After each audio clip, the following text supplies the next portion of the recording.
Now we're going to talk about audio. People who are just starting out filming often underestimate the importance of audio. Probably the most important thing you do when you're filming for your YouTube channel or whatever is getting the audio right. People can forgive bad video problems, bad lighting, some blur, whatever, but they will not forgive audio that is harsh and crackly and fuzzy and quiet. It makes it unwatchable. So here's what we'll do. We'll spend this section, I'll begin by just talking about different kinds of microphones, different options you have. Then I'll talk a little bit about what I use in my setup.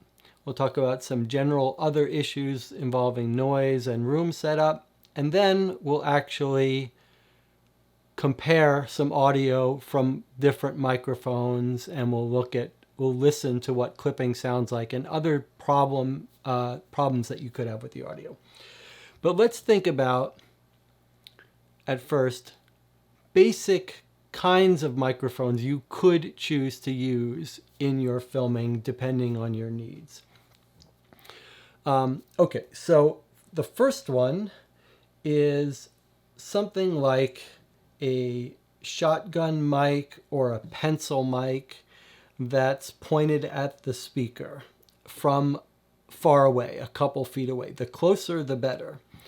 Now, microphones come in, there's some technical terms for different mechanical structures of microphones. There are dynamic microphones and condenser microphones. Some of these are dynamic. Most of them are condenser microphones. You can go read up about the technical aspects of that separately. It's not important for the sake of our discussion. And then you'll also hear, when people talk about microphones, something called a cardioid pattern or a hypercardioid, etc.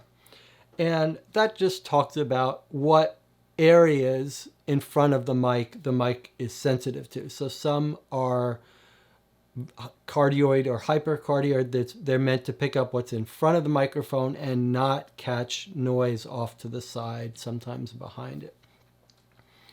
And that's going to be your challenge when you're setting up your audio, your microphones. You want to catch the speaker and you want to block out background noise. How much background noise is going to be in your studio, in your room, is going to depend on what else you have in that room, computer, fans, how much outside noise there is outside your apartment or your house, etc. But in general, you're going to want that mic as close as possible to the speaker. And we'll talk about adjusting gain and all that. Okay, so one option is a microphone that's a pencil or a shotgun microphone that's mounted above the speaker out of frame, or perhaps in front of the speaker out of frame. I should say up front, I've said it before in different parts of this video series, there is no way you can use the built-in mic on your camera. It will be totally unlistenable too.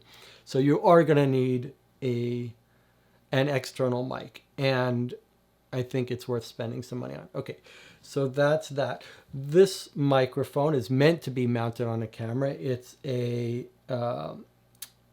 Video Micro by Rode.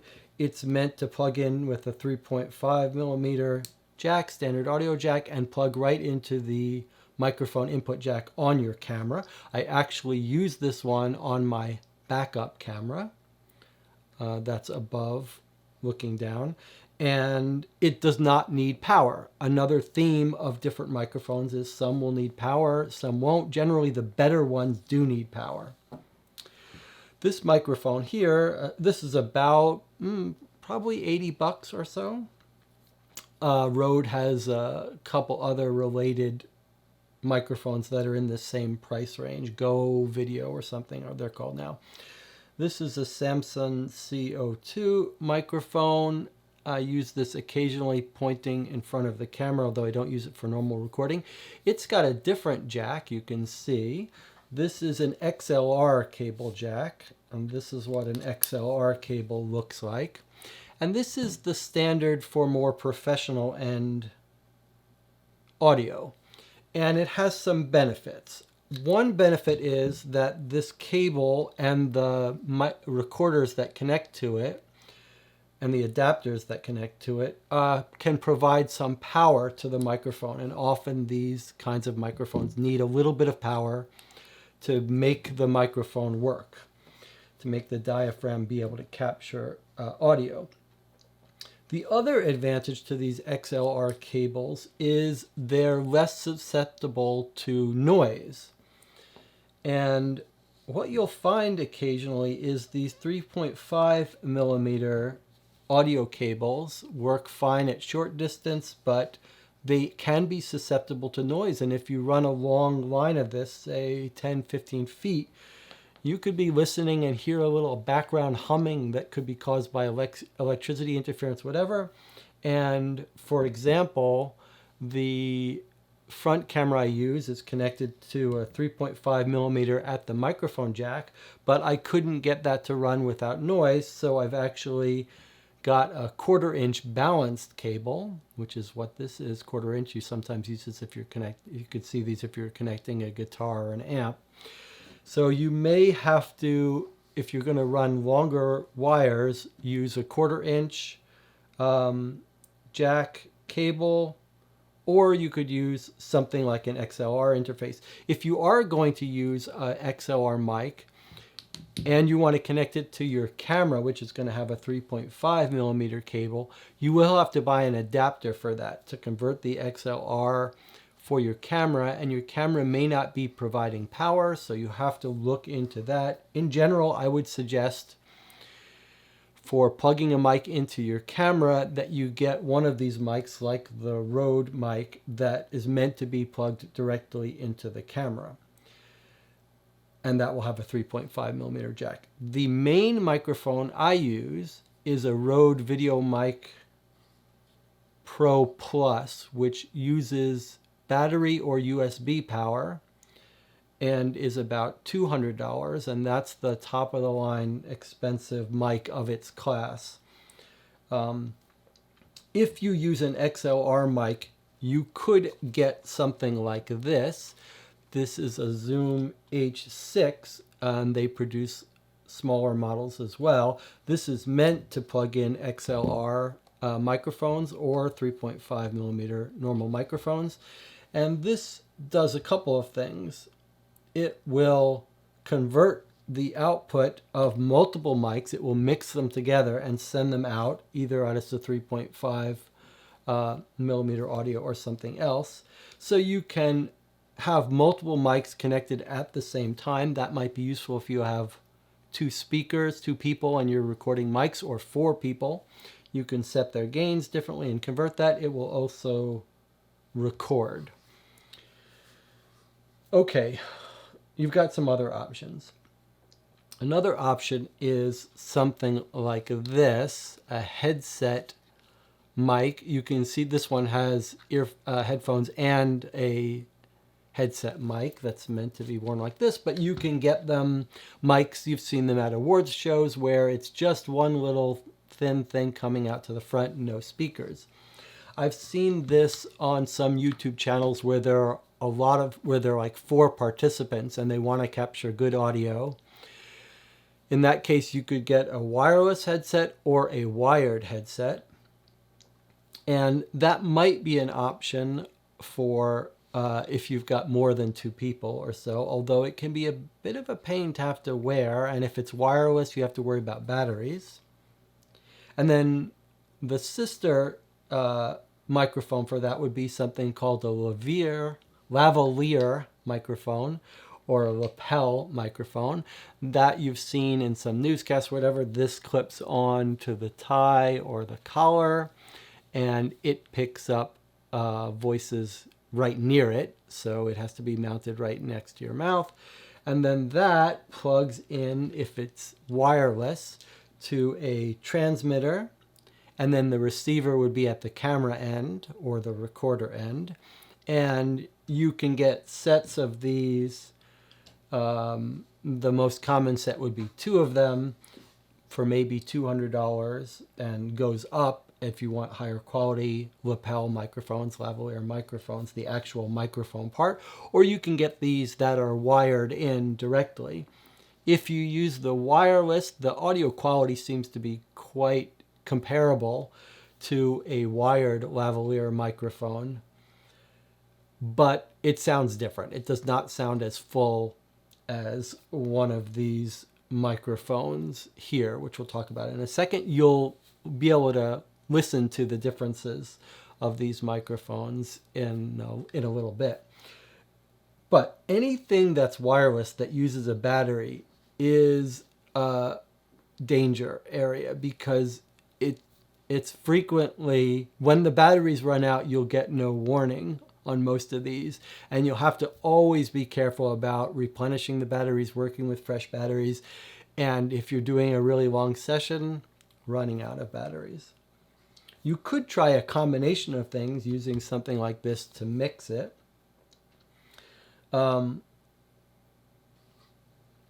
But that's significantly more setup to mix multiple microphones. All right, another option would be to use something like a desktop microphone. I've got 2 here. You often see these for podcasts, and they're often mounted on arms. These you would need to put right in front of you when you're speaking.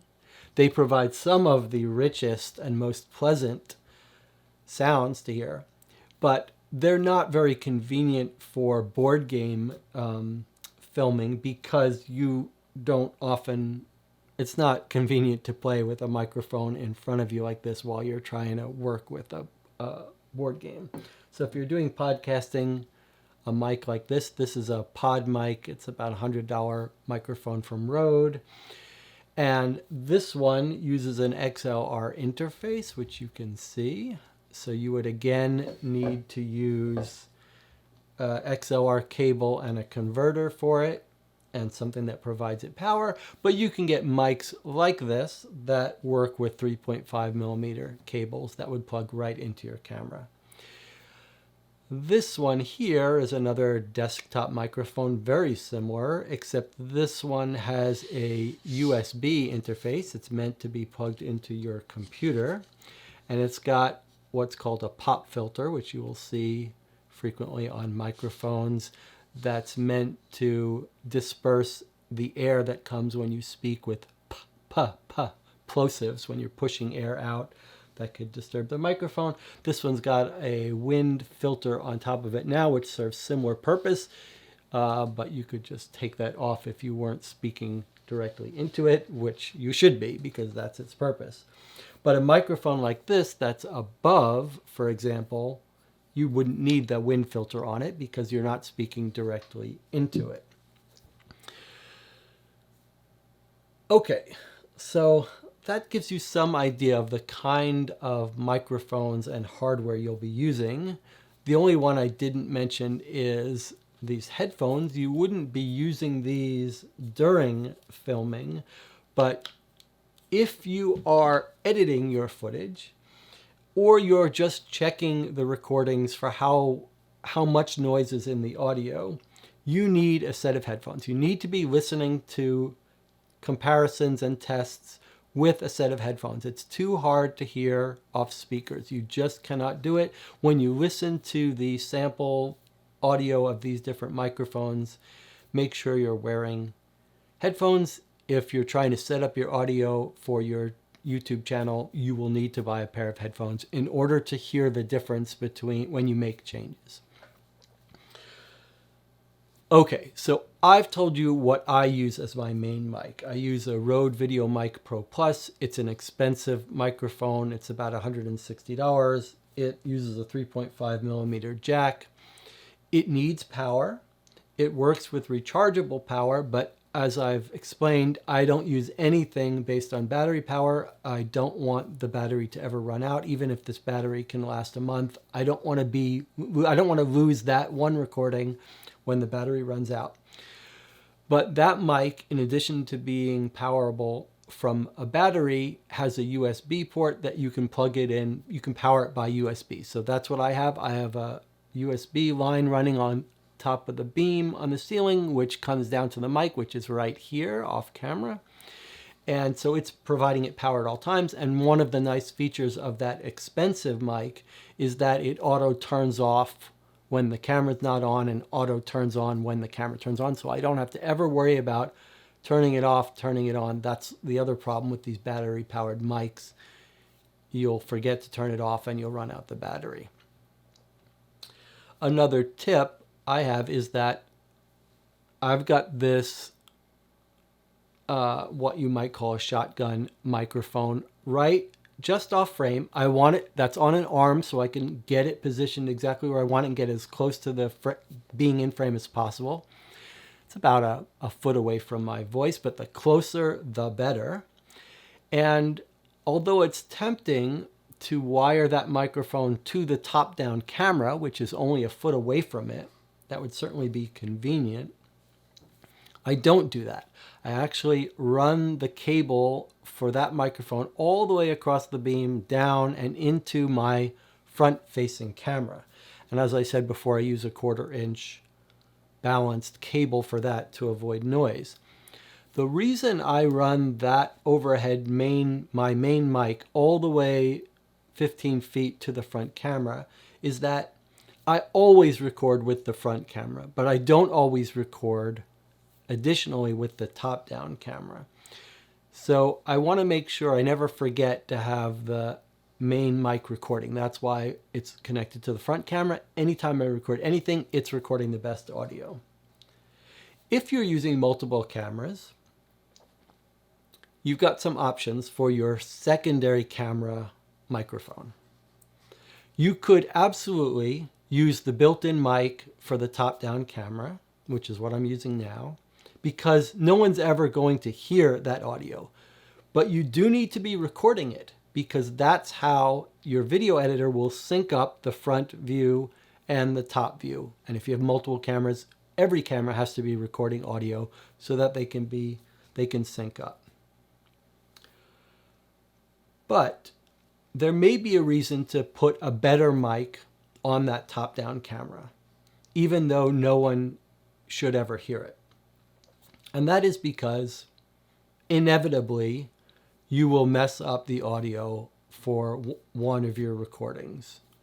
Sooner or later, you're going to do something wrong with the audio in your mic. You'll either have unplugged your mic by accident, or there'll be noise in the line through some new electrical thing you hook up, or you'll accidentally set the gain too high, and you'll find that your main audio is unusable or very poor.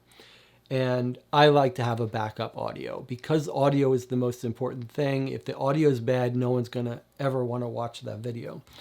So in my case, I actually have this mic, which is not as good as my main mic, but it's reasonable. And I have this mic mounted right next to my main mic, and it's connected to my top-down camera. So if I'm recording top-down and front, I've got two usable audio recordings. Before I was doing that, or sometimes if I'm feeling like I'm not going to use the top camera, I sometimes use this Zoom mic to record a separate copy of the audio connected to something like this, which is pointed at me from 3 or 4 feet away. It's not quite as good. It's a bit overkill, and I sometimes forget to restart it. But main take-home lesson, get your main mic as good as you can afford it. Always record with that, and then find a secondary recording that's usable, that's good enough to be usable, either an extra mic on your top-down or some third separate recording audio system.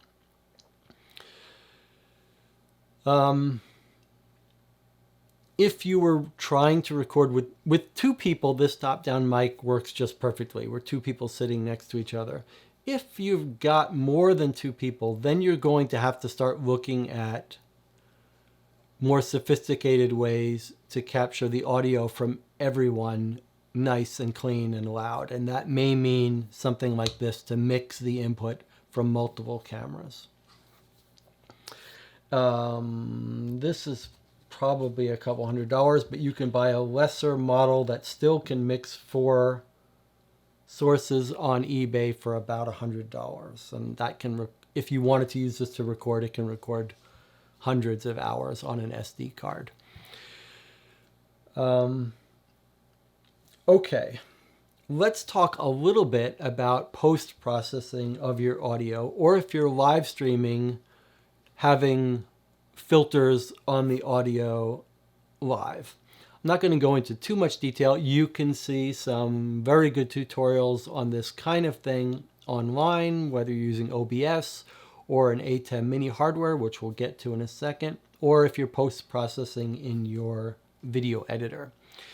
In general, the kinds of filters you might be looking at are a noise gate that is meant to completely make the signal silent when it's mostly quiet and there might be just some background noise from a fan or something. Then there are occasionally some very sophisticated AI background noise removal. For example, NVIDIA has some fancy graphics card based GPU noise cancellation. That can tend to work quite well if you've got a lot of noise, like an air conditioner. Both of those, though, you have to think hard about whether you're using them to really remove background noise.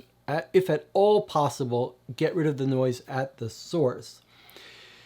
Some of these dramatic noise reduction things can get rid of the noise, and if you just listen to silence with them turned on, you're like, wow, that's amazing. It's completely quiet.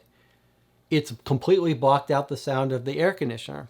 And that what you find is when someone starts talking, it's a very dramatic change. Like it's silent, and then they start talking and you can hear all the noise again. They stop talking and it's like, and you hear this, it's sort of like you can hear it turn on and off. It's very distracting. So I suggest a light touch, but there are some great videos. Curtis Judd has a whole channel devoted to this kind of thing, and he does a really good job of talking to you about a light touch and what kind of audio filters to use. The other 2 or 3 common ones are compressors, expanders, and limiters. A limiter is the easiest one to understand. It just helps cut off if someone's talking too loud. It very gently cuts off the volume so that you don't get clipping. Clipping is when the signal is too loud for the range of your recording and it sounds very distracting and sort of crackly, and you're going to listen to in a little bit what that actually sounds like. The compressor and the expander sort of do opposite things, but they're often used in conjunction. One of them, I think it's the compressor, helps to get the quieter parts of your voice, increase the volume a little bit, and takes the loudest part of your voice and decreases the volume a little bit. So it's sort of a soft, gentle way to keep your speaking volume relatively consistent.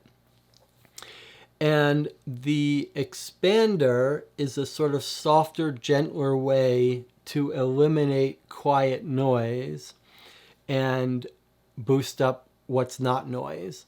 And I find that a little more pleasing to the ear than the hard noise gates.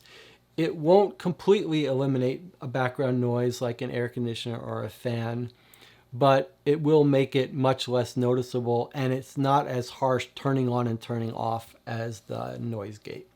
But again, it's worth spending some time figuring this all out after you get everything else set up, figuring out what audio filters, getting into a routine, make a checklist to get your audio as good as you can get it, and hopefully automate it so that once you get it set, you don't have to mess with it again. All right, let's let's finish up with just some other little things to think about. I've talked about how you will need a good set of headphones. They don't have to be some fantastic $100 pair of headphones. You just need a pair of headphones that are reasonable, that you can listen to your audio. As far as audio in your room, the main thing you want to worry about in wherever you choose to record is echoes and reverb. And that tends to be more of an issue for a large room with big, giant vaulted ceilings or just a lot of space for delay for echo to come off. And it will depend on the materials of your wall and your ceiling and all that. And occasionally you see people like me with this foam behind those games on the thing, and that really has almost no value. And it will not keep noise from leaking out of the room or coming in. If you really want to soundproof your room or deaden sound, you have to buy very expensive, very heavy, it has to be physically massive stuff that you put around the wall to really block out sound. So you're not going to be able to do that on the cheap or with a little bit of effort. You will occasionally see people with this foam that's angled in all different directions, and the point of that is not to keep sound from leaking out or coming in, but it's to reduce echoes and reverb.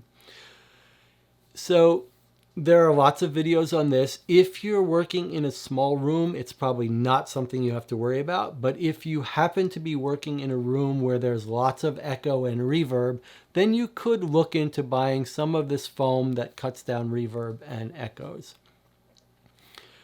Do think about background noise in your room. For example, if you are going to use a computer to do your live streaming, or if there's a computer in your office, you have to worry about the sound of that computer fan. It's quite common for desktop PCs to generate lots of noise with their fan.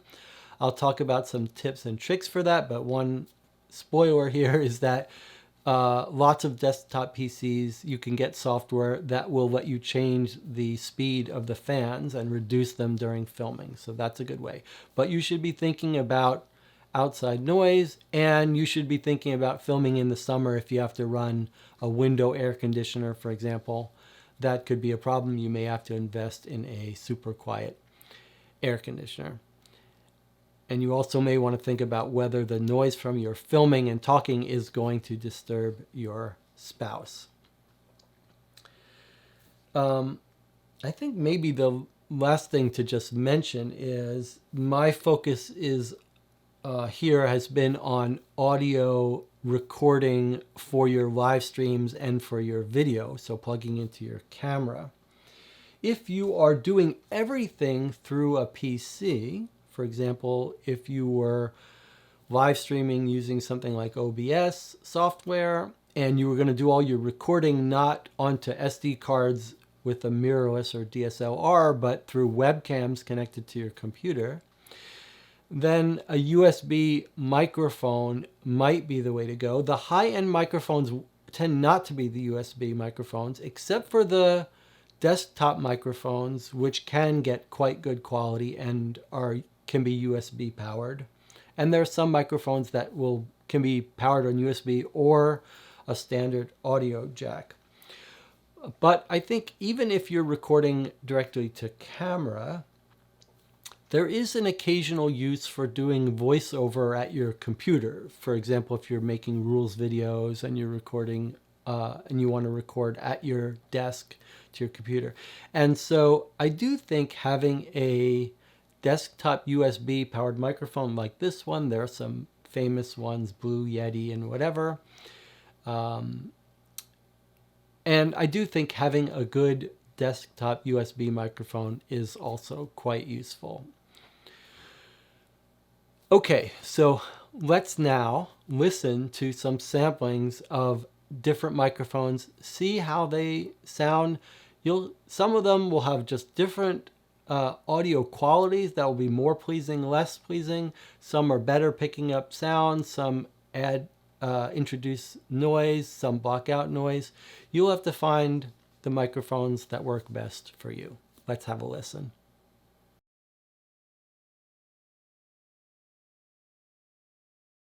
Okay, we're going to do some audio tests now. I've got 4 microphones connected to this Zoom H6, which is mixing them all at the same time. We've got a Samson CO2 shotgun condenser mic that's about 3 feet in front of me, below me, facing directly at my mouth. We've got a Rode Podcaster desktop condenser microphone, quite large.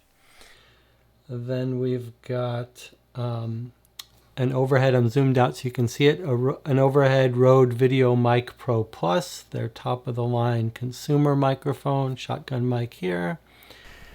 And then next to it, a cheaper Rode Video Micro model, which doesn't need power.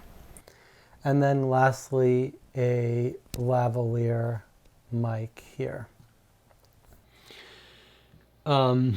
Now, don't pay attention to volume differences. I'm going to normalize the volumes, so there shouldn't be much of a difference in volume.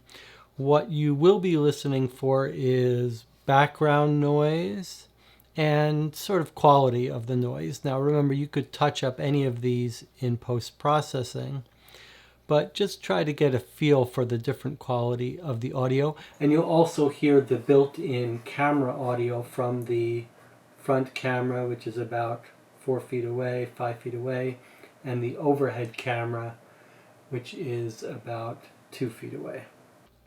Okay, let's read some test sentences.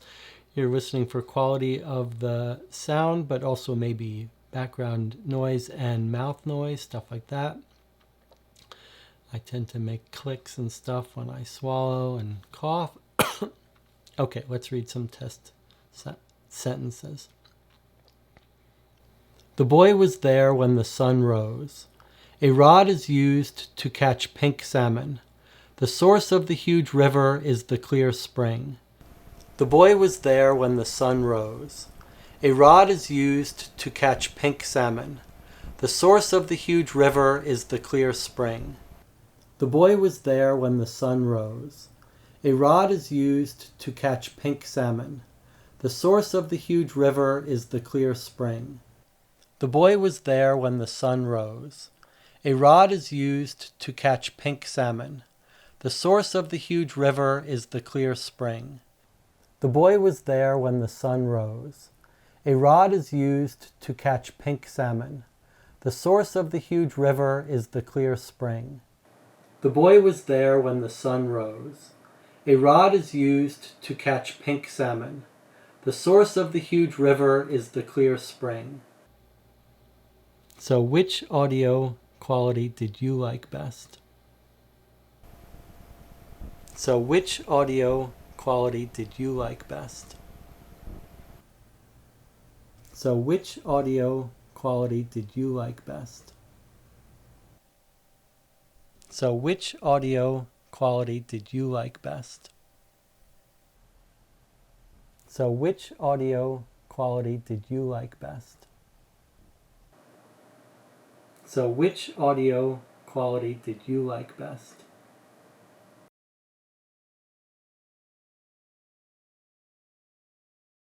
We're going to listen now to what it sounds like when you have your mic gain set too high and you hit the limit of that and you experience clipping, audio clipping. That's when the maximum volume reaches its ceiling and you lose all data above that. It sounds very sort of scratchy and distinctive. Okay, so here I am talking with my mic volume, my mic gain set the way I like it. You can look at the audio levels on your lower left-hand side of the screen, and you can see they're bouncing around 75% of the way through. The important thing is that they not hit their maximum even when I'm talking very loud. Okay, now we're going to pause. I'm going to turn the mic gain way up, and I'm actually going to, in editing, turn the volume down so it's not too loud on your ears, but you'll still hear what clipping sounds like. So here we go. I'm going to turn the volume, the gain way up, the volume down, so my voice should be about the same volume, but you'll hear what clipping sounds like.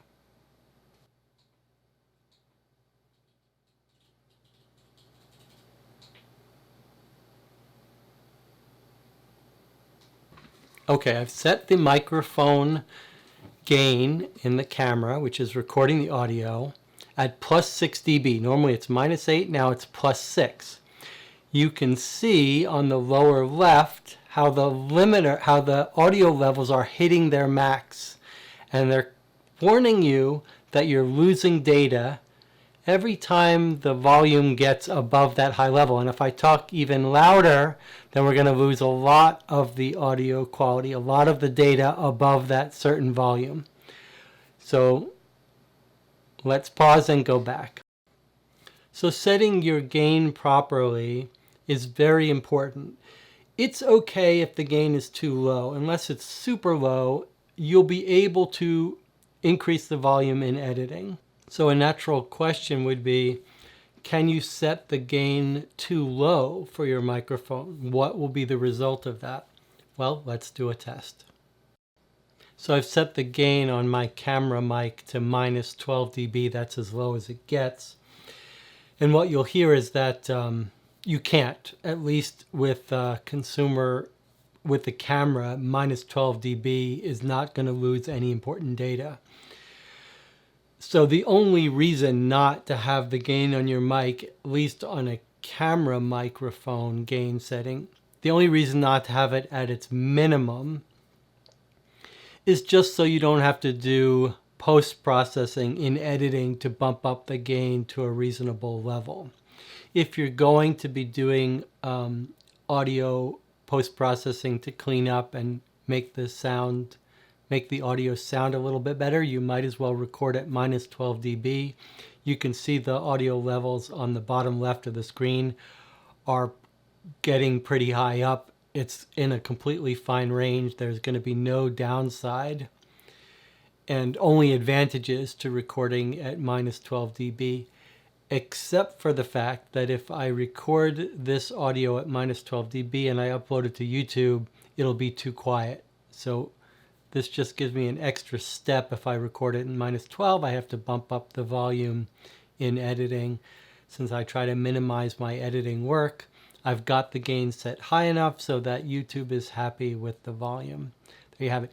If you're using an audio mixer like a Zoom H4 or H6, where you can turn the volume to minus 50, 60 dB, then technically you could set the volume low enough that you're losing quiet speech and you can't hear it at all.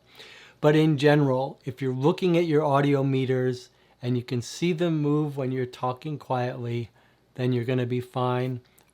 You normally do not have to worry about the low end of having your gain set too low. It's only too high where things go wrong. Ideally, you'll have your gain set just right so that you don't have to do any post-processing and editing. But the most important thing is that your gain for your microphone is not set so high that you experience clipping. It's happened to me. It's ruined videos. And it's especially problematic if you're going on location or having lapel mics. It's very easy to have the gain set too high and experiencing clipping. So make sure you do some tests. Anytime you change anything with the microphone, you want to watch your audio levels. You want them to be off when there's silence. And you want to make sure that even at your loudest, you're not hitting the max.